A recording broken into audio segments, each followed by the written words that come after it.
যে একটা মন এমন আছে যেটাকে আমরা মন বলে থাকি যে অপরাধ করতে ভালো লাগে, অপরাধের দিকেই সবসময় মানুষ পা বাড়ায়।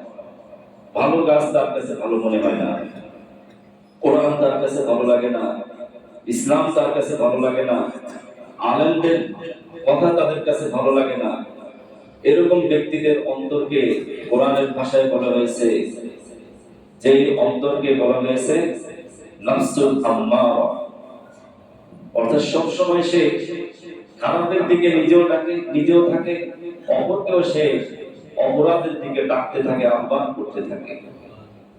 আরেক ধরনের অন্তর রয়েছে যেটাকে কোরআনের ভাষায় বলা হয়েছে নাফসুল লাওয়ামা, যেটি সবসময় কখনো কখনো ভালো কাজের দিকে আহ্বান করে, আবার কখনো কখনো অপরাধের দিকেও সে ধাবিত হয়। তবে অপরাধ প্রবণতা যখন তার ভিতরে বেড়ে যায়, আবার অন্তর দিয়ে মাঝে মধ্যে সেটাকে সে উপলব্ধি করতে পারে, বুঝতে পারে যে হায় হায় আমি তো অন্যায় করেছি। তার ভিতরে আল্লাহ রাব্বুল আলামিন অনুশোচনা দান করেন, যার ফলে সে সঙ্গে সঙ্গে তওবা করে সেখান থেকে রিটার্ন করে ফিরে এসে একনিষ্ঠভাবে ইস্তিগফার করে আবার ভালো হওয়ার জন্য চেষ্টা করে। সুবহানাল্লাহ। আরেকটি অন্তর হলো নফসুল মুতমাইন্না, যে অন্তর সব সময় ভালোটাই উপলব্ধি করে, ভালোকে সে চিনতে চায়, অপরাধকে সে ঘৃণা করে, অপরাধের প্রতি তার কোনো সমর্থন থাকে না। এই মুতমাইন্না অন্তর যেন আল্লাহ রাব্বুল আলামিন মৃত্যুর আগে আমাদের সবাইকে দান করে দেন বলে আমিন। এজন্য মুহতারাম হাজিরিন, নবীজি সাল্লাল্লাহু আলাইহি সাল্লাম এই মাসের বেশি বেশি পরিমাণে রোজা রাখতেন। রোজার আমলটা আমরা করতে পারি, বিশেষ করে এই মাসের 10ই মুহররম, যাকে আমরা আশুরা বলে থাকি। আশুরা শব্দের অর্থ হলো দশম। হযরত মুসা আলাইহিস সালামের অনুসারী যারা ইহুদি জাতি, তারা এই মুহররমের 10 তারিখকে ইসলাম পূর্ব যুগে বেশি সম্মান দিত, এবং তারা এই 10ম তারিখে ফিরআউনের কবল থেকে মুক্তি লাভ করেছিল। আল্লাহ রাব্বুল আলামিন তাদেরকে মুক্তি দিয়েছেন। ফিরআউন সদল বলে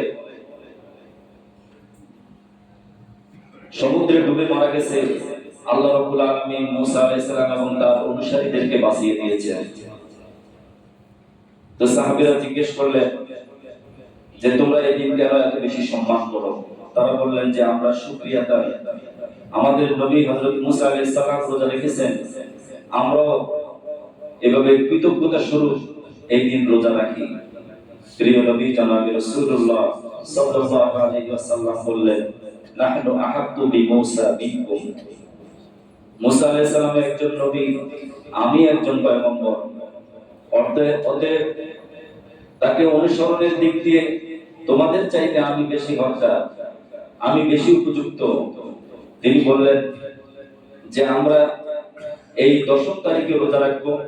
সাহাবীদেরকে নির্দেশ দিলেন যে খালিকুল ইয়াহুদা সুমু ক্বাবলাহু ইয়াওমান আও বা'দাহু ইয়াওমান, যে তোমরা নেক আমলের ক্ষেত্রেও অন্য কাজের ক্ষেত্রেও ইহুদি এবং অমুসলিমদের বৈপরীত্য তোমরা সবসময় অবলম্বন করবে।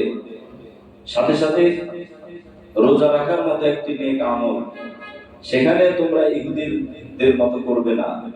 তারা যেহেতু একদিন রোজা রাখে, তোমরা 10ম তারিখের সাথে হয় 9ম তারিখ মিলাবে, অথবা 11 তারিখ মিলিয়ে 2 দিন রোজা রাখবে। কয়দিন? 2 দিন রোজা রাখার কথা বলেছেন। এবং নবীজি বলেছেন, সিয়ামু ইয়াউমি আশুরা ইন্নী আহতাসিবু আলা আল্লাহি আন ইউকাফিরাস সানাতাল্লাতী ক্বাবলা। আশুরার দিনে রোজা রাখার ব্যাপারে আমি আমার মাওলার কাছে আশা করি, আমার প্রভুর কাছে আমি আশা করি, আমার প্রভু আমার প্রতি জীবনের 1 বছরের সব গুনাহ মাফ করে দিবে। একটা বছরের গুনাহ মাফ করে দিবেন কে? আল্লাহ তাআলা। এজন্য আমরা মুহররমের 10 তারিখে এবং 9 তারিখ অথবা কি 11 তারিখ 2 দিন রোজা রাখার চেষ্টা করব ইনশাআল্লাহ। 3 নম্বর আমল হলো, যেহেতু আমরা সবাই অপরাধে অন্যায় সবথেকে বেশি অপরাধী আমি নিজেকে সম্বোধন করে সবসময়